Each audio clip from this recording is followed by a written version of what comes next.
Salut à tous amoureux transit du cinéma, bienvenue dans ce 28e épisode de Radio Terre 616 qui aurait pu, techniquement, avoir une page de publicité, comme dans le premier épisode. Mais bon, je décide de pas le faire parce que finalement, le concept de Radio Terre 616 a pour moi évolué dans un sens où ça n'a plus vraiment sa place dans un épisode de Radio Terre 616.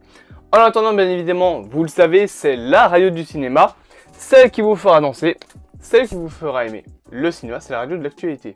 Je me suis trompé dans mon intro. Bref, on va mettre le générique et on est parti pour résumer les infos de la semaine.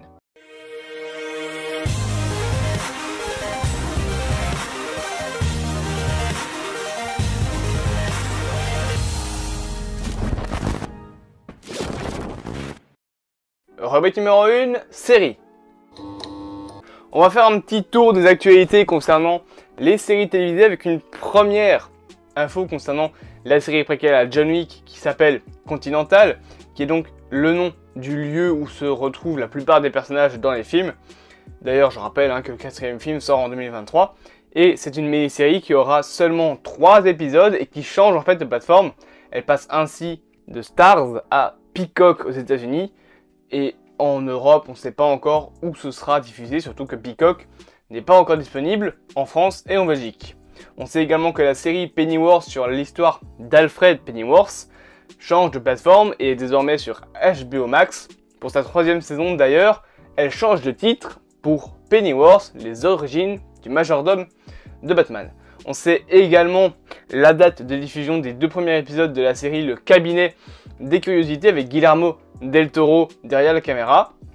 Et justement, on sait également qu'il présentera la série en tant que narrateur, en tant que showrunner également. Et je peux vous dire que les 2 épisodes seront dévoilés le 25 octobre et pour la suite, ils sortiront chaque jour sur Netflix et on fera peut-être la critique globale de la série sur la chaîne. On a également eu la série The Sandman. Alors oui, je sais que j'ai pas encore fait de vidéo dessus parce que la série ne m'intéresse vraiment pas et je sais même pas si je vais la regarder. Mais bref, on sait cependant que 2 épisodes bonus, ou plutôt un épisode divisé en 2 parties, une partie en dessin animé et une partie en live action, a été rajouté à la saison 1. Et bien que c'est pas un épisode qui fait vraiment avancer l'histoire, il explore le lore de l'univers et ça peut être intéressant. Concernant maintenant la série Superman et Lois pour DC Comics, Jordan Hales, qui jouait le rôle du fils de Superman, quitte le programme et donc la série doit trouver un nouvel acteur. Rubrique numéro 2, casting. Parlons un petit peu casting avec l'arrivée de Zoé Terrakas dans la série Iron Heart, bien évidemment pour un rôle inconnu. Si on a plus d'infos, bien évidemment, je vous parlerai. De son côté, Emily Blunt, qui est bien évidemment connue pour des rôles comme par exemple ceux dans les films Sans un bruit, et qui est également la femme de John Krasinski, qui est la personne qui interprète Mr. Fantastic. Allez voir ma vidéo sur les 4 Fantastiques pour savoir pourquoi est-ce que je vous dis tout ça.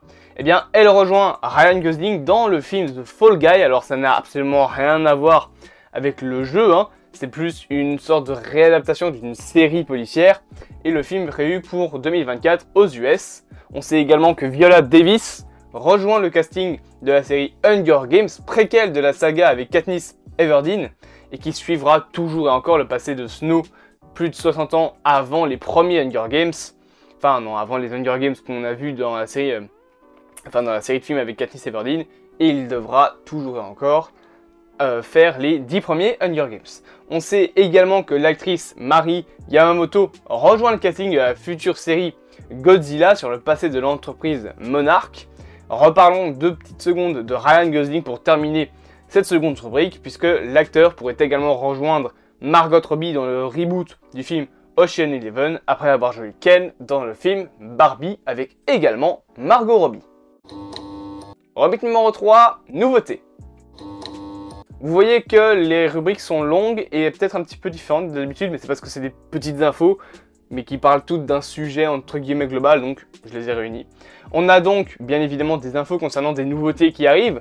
On a les infos concernant les nouveaux films qui arrivent, notamment le fait que Warner prépare un remake du film Le Magicien d'Oz avec Kenya Barris au scénario et à la réalisation.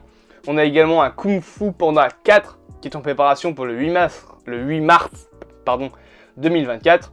On sait également que le 10e film Saw devrait sortir d'ici 2023 et que le réalisateur des 6e et 7e volets, ouais, je dirais pas leur nom, suivi des chiffres, devrait revenir à la réalisation de ce 10e épisode qui ne sera pas normalement une suite au film Spiral, sorti en 2020 ou 2021 il me semble. Je pense que c'est 2021.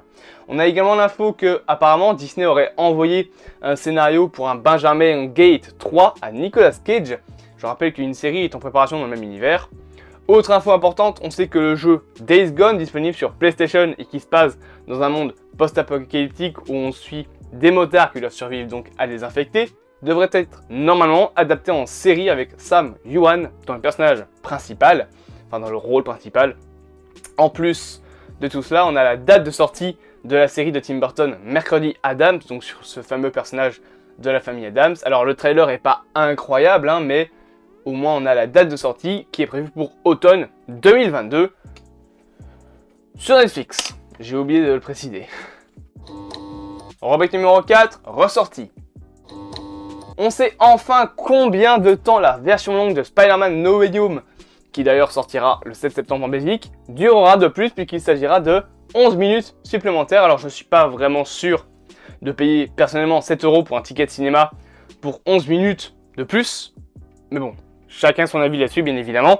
Et d'ailleurs on sait que Spider-Man No Way Home version longue, donc avec ses 11 minutes de plus, sera une version décrite comme une version plus fun du film, mais c'est un petit peu un coup bas personnellement je pense de la part de Sony qui ont déjà sorti la version matérialisée du film, donc le Blu-ray avec le steelbook et tout sur Amazon qui coûte 30 balles, c'est super cher.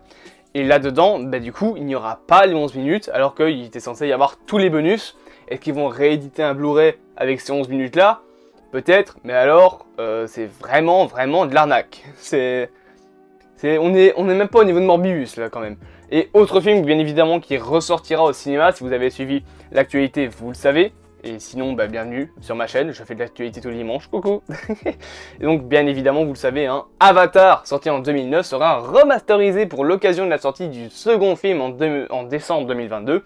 Le premier ressortira au cinéma donc le 21 septembre alors que le second opus sort en décembre. Et d'ailleurs Disney a enlevé le film de la plateforme Disney+, le temps qu'il sorte à nouveau au cinéma, probablement pour inciter les gens à aller le revoir. Alors, quand on parle d'une version remasterisée, est-ce que c'est des nouveaux effets spéciaux? Est-ce que c'est peut-être des scènes coupées qui ont été rajoutées? Je sais pas vraiment. Et d'ailleurs, on sait combien de temps le film restera au cinéma, puisqu'il restera 2 semaines de plus dans les salles. Pas vraiment d'infos si le film ressortira également en France et en Belgique. On sait qu'aux États-Unis, du moins, ça se fera. Rubrique numéro 5, rachat. Les droits, enfin, une partie des droits d'adaptation et en fait des droits d'acquisition de la franchise Seigneur des Anneaux et de celle du Hobbit ont officiellement été vendus à la société Embracer Group qui détient notamment des parts d'autres sociétés. Alors, c'est pas vraiment une société qui est basée dans le cinéma, hein, parce que eux, comme truc qu'ils ont racheté, ils ont surtout racheté niveau comics et bouquins, Dark Horse Comics, et niveau jeux vidéo, on a entendu parler d'eux parce que c'était ces gens-là qui avaient racheté une partie de Square Enix. C'est d'ailleurs pour ça que Tomb Raider, les droits ont été vendus, en fait ils ont été vendus à cette société-là, et donc là ils viennent de racheter le droit des Seigneurs des Anneaux. On sait que c'est pas vraiment tous les droits, hein, la famille de Tolkien, enfin ses descendants ont encore un mot à dire dessus, mais voilà, ils ont racheté les droits des Seigneurs des Anneaux, ils ont aussi les droits de Tomb Raider. À voir ce que ça va donner, à voir ce qu'ils vont en faire. Pour l'instant, on sait pas grand chose. En attendant, c'est la fin de ce 28e épisode de Radio Terre 616. 28 épisodes. Mon truc va devenir plus long qu'une série Netflix. Bref, j'espère donc bien évidemment que cette nouvelle, que ce nouvel épisode vous aura plu. N'hésitez pas bien évidemment à continuer de vous abonner, partager, liker. Je ne le dis pas assez souvent, mais merci d'être autant. Là on est pour l'instant 300. J'ai l'habitude des 200, je pense. On est 222 possible, peut-être 223 à la limite. Laissez-moi vérifier. On est de 322, c'est parfait. Donc c'est énorme. C'est très bien, moi je suis très content comme ça. Et continuez à me soutenir. Vous allez voir, je suis une personne très gentille. Bref, n'hésitez pas donc à vous abonner, partager, liker, commenter la vidéo. Moi, bien évidemment, comme pour tout Radio Terre 616, je vous dis à la semaine prochaine. Je reprends mon clap et je coupe la radio.